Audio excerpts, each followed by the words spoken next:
Parang people think na it's an overnight success, but it's not.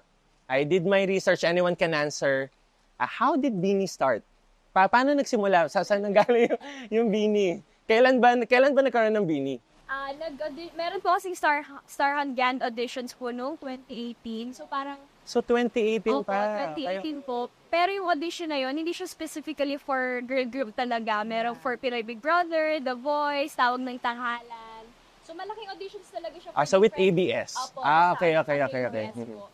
Tapos, nag-callback lang po kami na nag-callback. Tapos, hindi namin alam na for girl group na rin pala yung binubuo. Na bakit kami pinapasayaw, pinapakanta. Opo, it was a secret project po.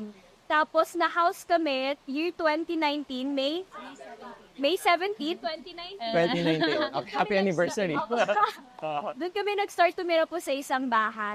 Tapos, walang uwian po. Pwede kami umuwi weekends. So parang Big Brother without the camera. Yes. Okay. Actually, meron po. Meron pa din. There was a time before. May team kasi na kumukuha ng mga Parang paghihirap namin. footages. Okay. So everyone auditioned.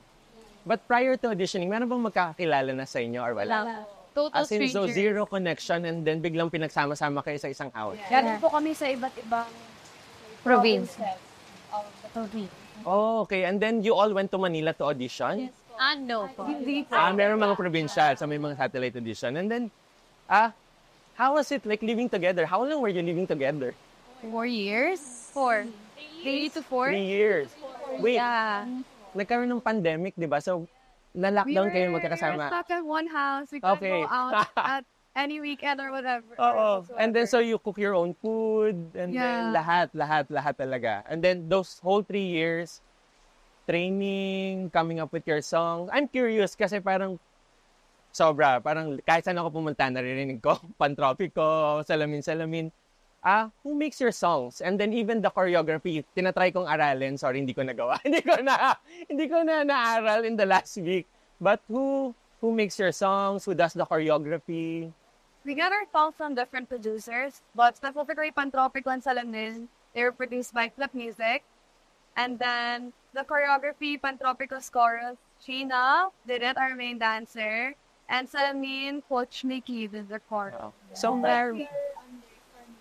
okay. So, meron bang mga assigned roles? Like for example, ako yung singer, ikaw yung dancer, or everyone does the same thing? Actually, before po nung nag-launch kami, may mga positions po. Pero kasi ngayon, parang hindi na namin siya, Hindi na namin minamind kasi anyone can, if you give them the part for rap, sing, dance, So, nagagawa group effort talaga. Group efforts. Okay. parang hindi na namin siya kinoconsider ngayon. Okay. We can do everything. Wow. All around there. Yeah. And then, 2024 came in, TikTok happened, doon nag-start lahat, di ba? Tama ba? Doon nag-start na nag-viral. There's this one, Pantropico Dance Challenge on TikTok. And then from there, all uphill na. So, actually, at first, nag-viral yung song namin is Nana Na. But, nag-viral siya after pa 9 months na na-release namin yung album. Okay. Kasi dahil ginagawa ng mga POV, ng mga TikTokers or mga content creators. And then, nung release po namin yung Pantropico, it was November. And a lot of people are asking, bakit namin release in November, off-season.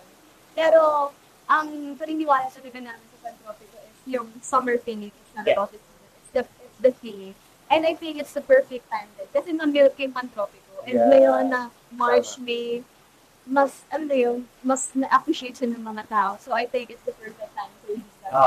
And after that, yung sa-release na namin na kinakabahan ka kami at first kasi baka mamaya hindi namin masundan yung Pantropico. Grabe kasi yung traction niya. And you don't want to be a one-hit wonder. Yeah. And ngayon na-appreciate siya ng mga tao. And hindi faithful for everyone. Of course, more than timing, more than luck, we owe it to your fans. Diba? So, I did my research. Our fans are called Bloom. Bakit naging Bloom? Actually po nagkaroon ng botohan bago pa lang kaming BINI. Like, Okay. may mga suggestions from our fans and from us din, ganyan. Then, nag-live kami, then nagbotohan. And then, napanganak po si Blooms. Yung po siya Okay, so nakuha. online, you did it online. Yes, and yung story ng Blooms is, kasi parang yung sign ng Beanie is like flower. Okay. Tapos, flower blooms. And Okay. we're together, Blooms and Beanie. We bloom together, let's all bloom forever. Pag naging bloom ka, Then- magiging blooming ka. Kaya maging bloom na kayo lahat. And then the fans adopted it. That's Yeah. then they started their own mga groups na. Okay. So, let's keep it light kasi napapanood ko yung ibang interviews nyo, nagiiyakan. So, para wag tayo, happy lang tayo since we're in La Union. So, my next question is, since Bloom yung fan base nyo, kung magiging flower kayo, what kind of flower are you and why? One by one, sige. Parang first time ko narinig yung question na yun. Parang ang hirap. Very nice and unique question. Siguro ako tulip. Kasi, Philip. dinadayo pa siya para makita. Hindi, binibili lang yun eh. Ay, ang hirap. Siguro, yung favorite ko na lang, white na rose. Kasi wala lang. Favorite ko white color. Tsaka, that's all I can think of right now. Okay. Wow, thank you ha. Ako po, red rose. Because it's romantic. Wow, because I'm you're romantic. So yung white hindi. Tulips or I'll just pick red carnations kasi they're used to fill up the bouquet. So, yun lang kulang sa buhay niyo and now it's complete. Ganon. Ako po, suntan. Daisy na lang. Thank you. Daisy. Or sunflower. Tulips. Philips din. Ako po yung color pink na orchids na emoji. Okay. So, Blooms, alam niyo na yung mga favorite flowers nila. Baka mamaya, after this episode, sunod-sunod na yun. But are you still living in the same house? Ano? Yeah. Parang kaya. Thank you, Lord. Okay. So, sige. Since this is an La Union episode, Alpas La Union episode, sino dito yung nakapag-La Union na before? Siya yung pala. And Sheena. And then, Si Stacy. so, the rest is first time. Yes. First time. So, but you know of La Union, di ba? So, parang bago kayo, nung nalaman din na, okay, magkakaroon ng show yung Beanie sa La Union. Parang, my question is, what's the most exciting part? Saan kayo pinaka-na-excite about surfing? Okay. You know, So, everyone may, sige, surfing. Nakapag-try na ba? May nakapag-surf na before? No, Wala pa. Okay. Sa kanina. Okay, First time. you did surf it was lessons easier kanina. than we expected. Kala namin Easier sobrang than hirap yung expected. hindi ko makakatayo. Well, tayo. so parang that's also the main reason why I moved to La Union. Before, I'm originally based in Manila, and then parang every weekend I go to La Union, to Baler, to surf.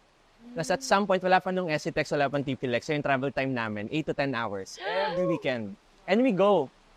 Wala pang Alpasa lang kahit na for the love of surfing. And then eventually, 2015, I moved here.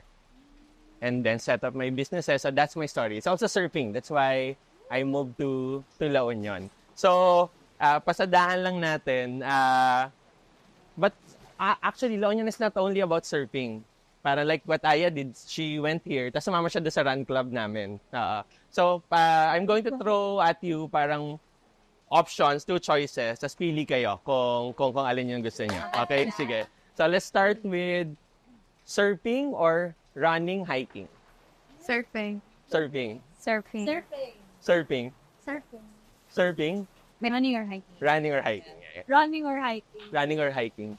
Surfing. Ay, wow. Sa second time Ba't parang may laman yung... Parang may laman yung wow. Surfing, hindi ko pa na-try, pero I want to try. Hindi ka... Okay.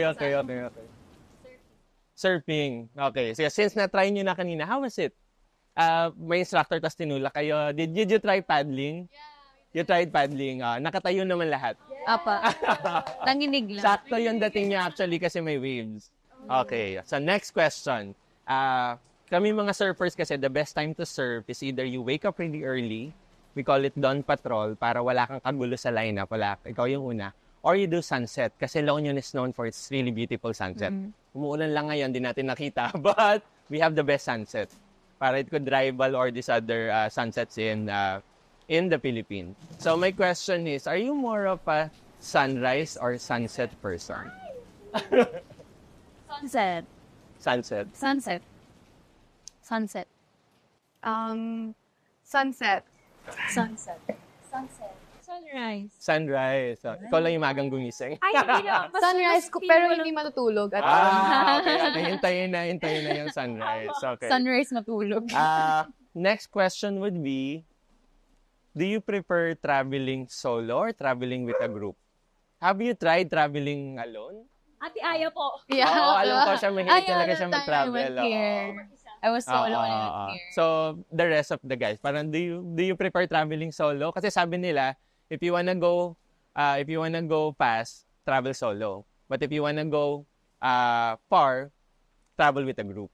So, kayo, anong Solo ako. solo traveler? Pili ko ngayon solo na. Kasi daw natin travel together. Okay. Ako, bro. Group. Mas gusto mo may kasama? Yeah, I can.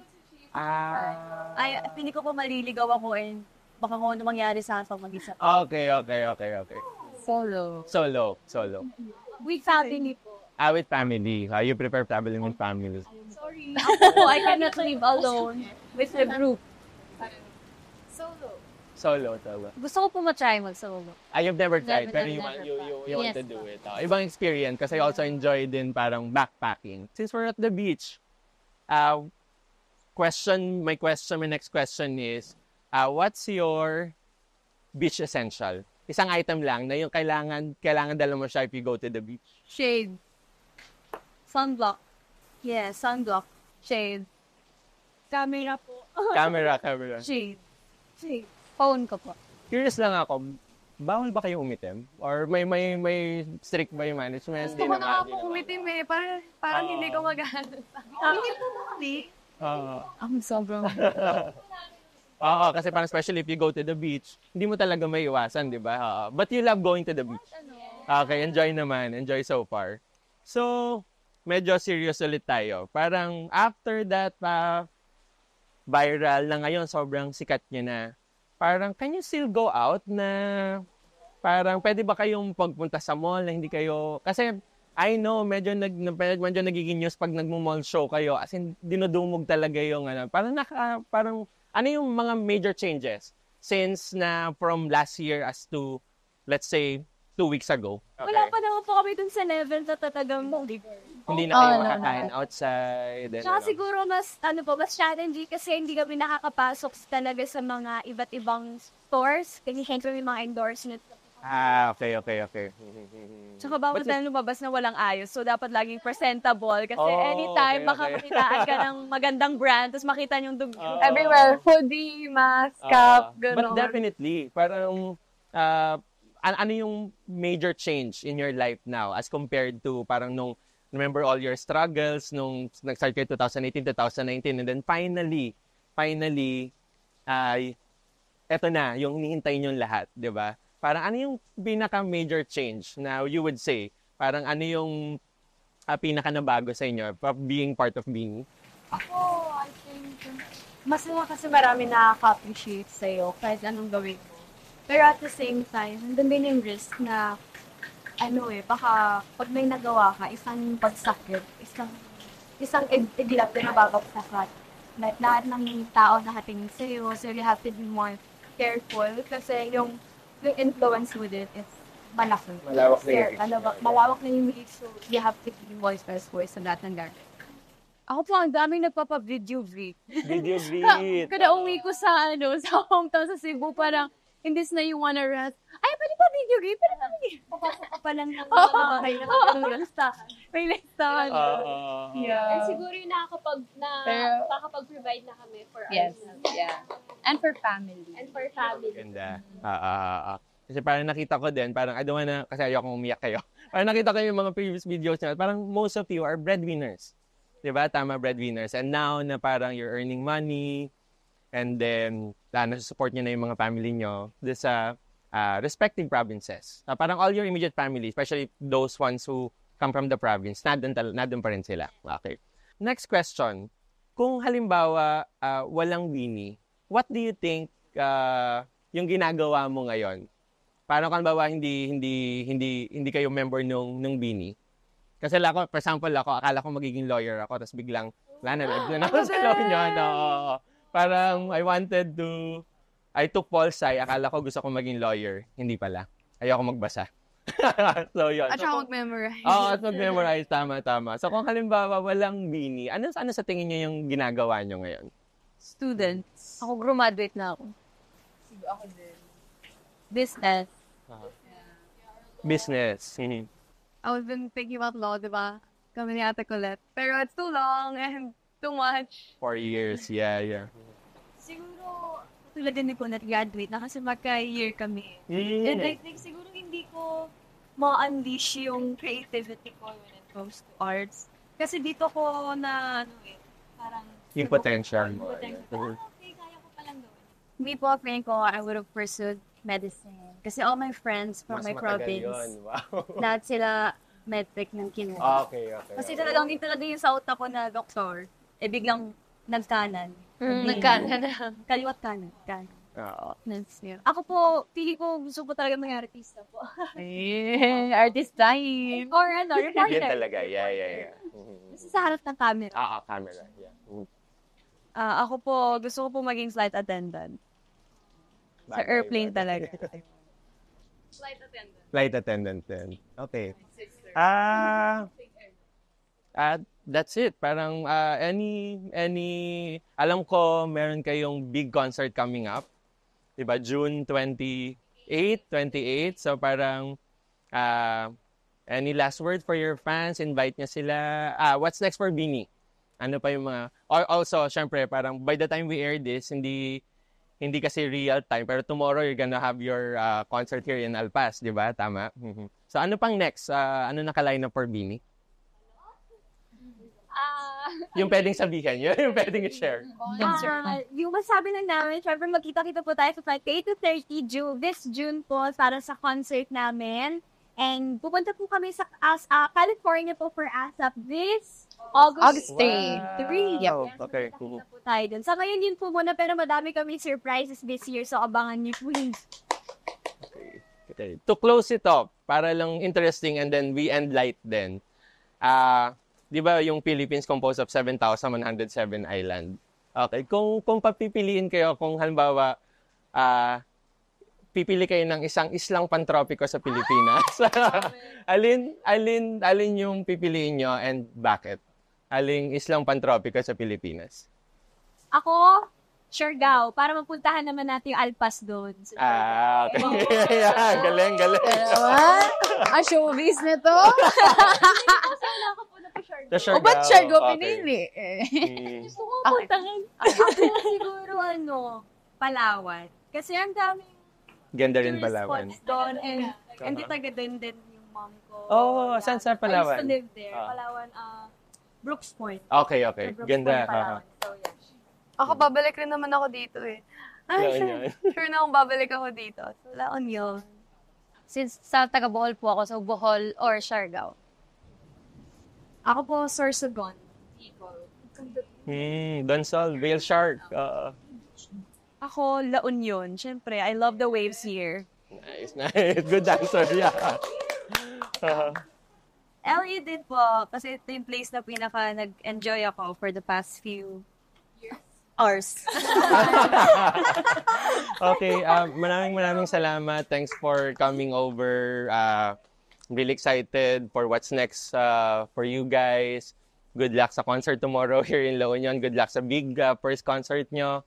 And have fun. Enjoy. I'll see you next time. And then, one last. Sama kayo sa run namin. Pag, when you run. Pag may free time.